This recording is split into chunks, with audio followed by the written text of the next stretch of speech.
Hello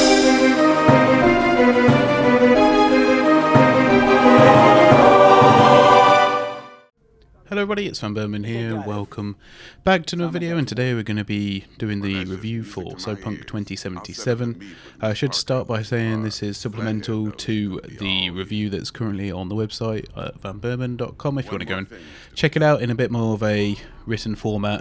Probably be mostly the same stuff, but yeah, just give you something a bit more to read, visual I suppose. So, I've completed Cyberpunk 2077 and I thoroughly enjoyed it actually. It was probably, and quite rightly, one of the best games of 2020. I think it came third on my list, and I gave it an 8 out of 10. I think that's very much where we are. I've not really moved too much on it, and, you know, that's based on my experience. I have thought about, you know, whether the score should be as a more general launch, but I always find it a little bit disingenuous if I start talking about how I think other people have found it or how other people have found it. So I will start by giving you the key facts if you don't already know. I ran this game on a 5900X with a 3080. Now that's obviously pretty much the best specs you can get for this game, and you know, it ran really well actually in terms of the performance. I utilised DLSS as much as possible because, you know, that actually made everything run really smoothly, and you know, the performance in terms of quality drop-off is very small. So, you know, Nvidia done a really good job, and CD Projekt Red have done a really good job with DLSS in this title, so that's a good point of note if you are playing it on PC. Now, my score, if I had to give it one for its overall launch and, you know, how other people might have found it, you know, it's probably more in the 7 out of 10. I imagine that if I did have it on a base PlayStation 4 or Xbox One X, I probably wouldn't even be doing this video because I'd be probably that irate that I would have left it by now. But having said that, there is supposed to be a big update from CDPR. My concern is, though, that there is not enough they can do with the hardware that's given to them. So we've got that out of the way. I guess we will start with the thing that is the big elephant in the room, and that's bugs and glitches. So I had a number of glitches, as I've well documented on the channel. I've had T-poses, I've had my character come out of his car, or sort of come out of his car, like glitch out of his car. I've had no health bar at all, 0 health out of 0, but you know, you do actually still have a health bar. I've had people clip through walls, floors. I've had people supposed to be interacting with objects that haven't. I've had several side quests rendered totally unusable, uninteractable, one with an actual hard crash back to desktop. And I've also had optional objectives within main side missions unable to progress because I've not been able to interact with those particular characters. Now, of course, that has taken me out of the immersion. I know that's what a lot of people have said and criticised Cyberpunk for, but it's more of a, you know, more of an annoyance to me. I can sort of live with it and carry on with it if there's no impact on the actual main storyline. Obviously, it's upsetting that I wasn't able to finish several side quests because, you know, because of the hard crash, or because I wasn't able to interact with the people it was telling me to.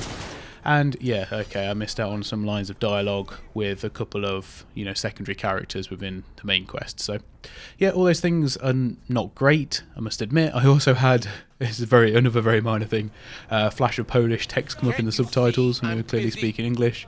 That was quite funny though. That actually amused me more than anything. So, you know, and in spite of that, you know, I have given it an 8 out of 10. Graphics are really nice when they work.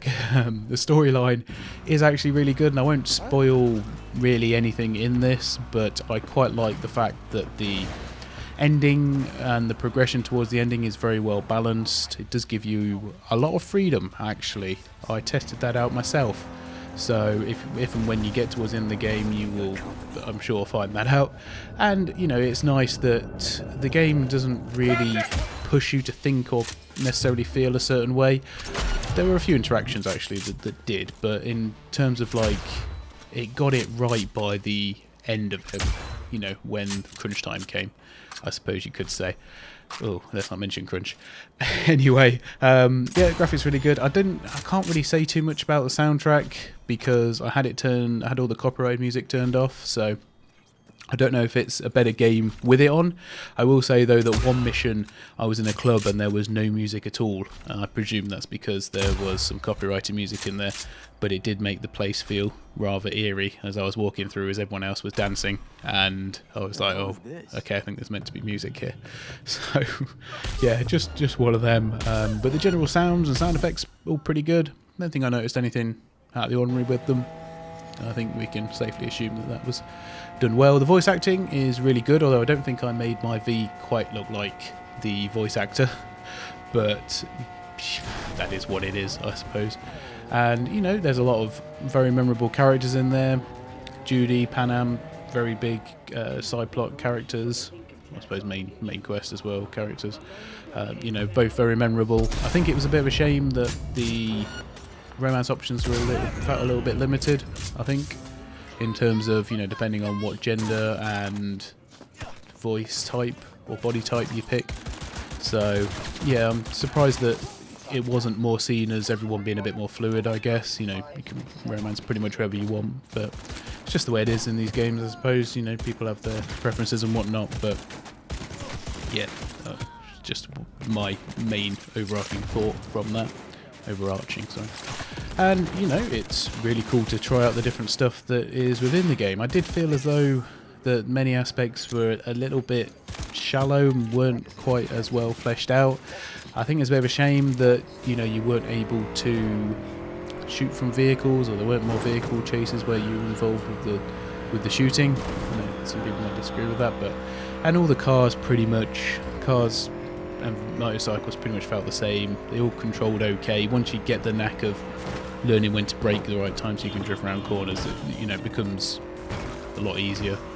And it just didn't, even when you get the fastest car in the game that goes, you know, an extra 10 miles an hour faster or what have you, I don't know, it just sort of loses its novelty. I would like to have seen maybe at some point you get an AV that can fly you around. That would have been pretty cool. But, you know, I guess that's, well, the driving and everything else is secondary to it. So it just seemed like there's a bit of a lack of, you know, proper true imagination and innovation there.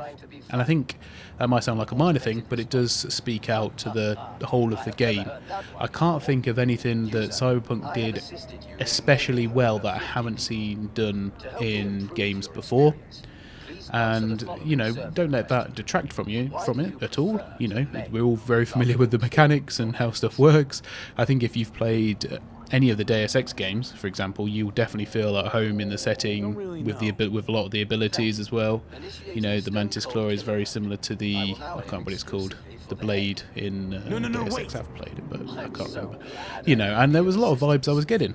But at the end of the day, you know, this story is, I think, better than the Deus Ex story on balance. I think it adds, you know, some more elements that game didn't explore, especially in this setting, you know, where people are sort of cybered up. Even though, having said that, you know, the Deus Ex premise is really good. You know, sort of normals against cybernetically enhanced people, which, you know, that wasn't really explored in this game. But I think it's because, you know, Night City in of itself is quite accepting for that and is quite open. So, you know, I think probably in maybe expansions or what have you, that could be looked upon as a new story, you know, new storyline in there.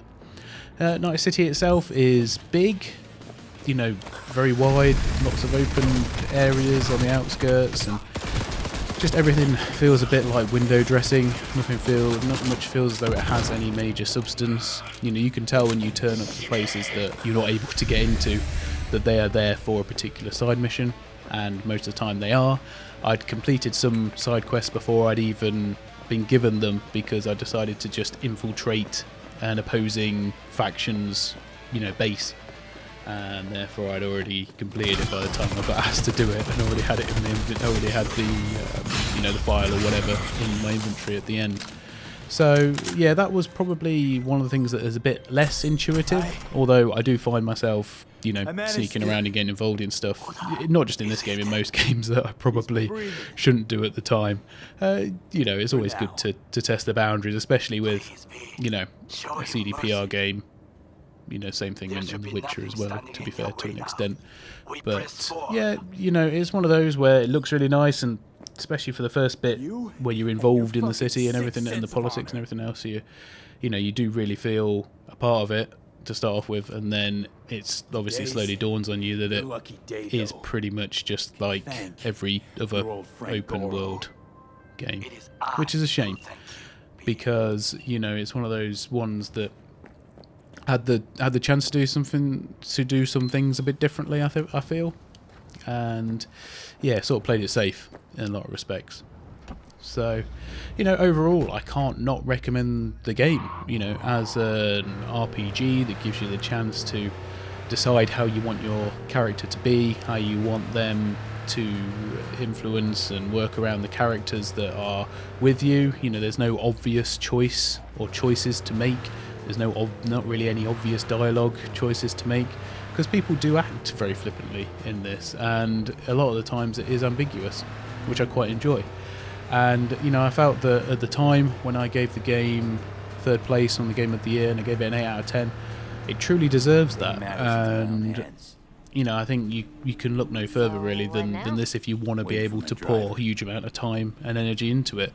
So, you know, I think in the end I played it for about 65-ish hours altogether after I've gone back and done a few other bits. But it's not left me wanting to go back and play it again. I don't feel as though I would necessarily want to start it from the beginning. You know, I have been asked the question of whether I'd want to go back and play the Nomad or the Street Kid one. Now I've done the Corpo. And to be honest, it just all feels very much like the origin story. And, you know, that first sort of 2 hours of the game is where you get the divergence, and, you know, and then a few dialogue options scattered throughout the main story and side quests, you know, that potentially give you an advantage or disadvantage depending on what it is, you know, how different people perceive you.